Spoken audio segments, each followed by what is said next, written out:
Tell me you got that on video. It looks like it. You did? Yeah. Dude, I did a 360. We were out riding the Texas hill country when a water crossing took 3 out of 6 of us down, one after another, 2 KTM 890s and my Tiger 900. Here's what happened.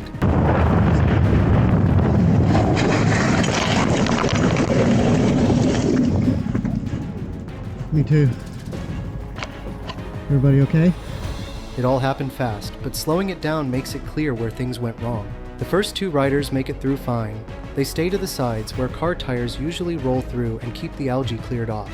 The 3rd rider goes right down the middle, hits a slick patch of algae and goes down hard. The 4th rider stays steady, sticks to the edge, and makes it through. The 5th rider sees the crash, panics, hits the rear brake, locks it up, and drops the bike. Then I come through, panic, hit the rear brake, it locks up, and the bike high-sides me into a muddy patch.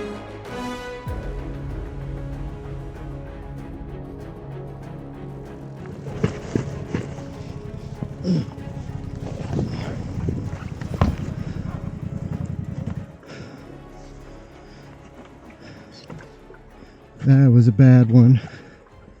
The first rider who went down hit hard enough to rip the passenger foot peg and mount clean off. The second crashed bike just had a couple scratches on the plastics. My crash bars did their job, but the handlebars were a little tweaked. I was able to straighten them back by hand and keep it moving. When you come up on a water crossing, ride the tire tracks where car traffic has broken up the algae. There's a lot more traction there. Keep a consistent speed and stay calm. Increasing speed or panic braking can land you on the ground in a split second. Luckily for us, there were no major injuries, just a few bumps and bruises. Tell me you got that on video. It looks like it.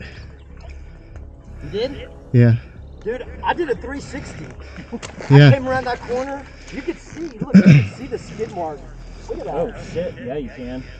I came around and I saw Larry and I tapped my brakes and it was just, I mean, it was smooth. Like this. Alright, I said no injuries, but this guy's brain might have taken a detour.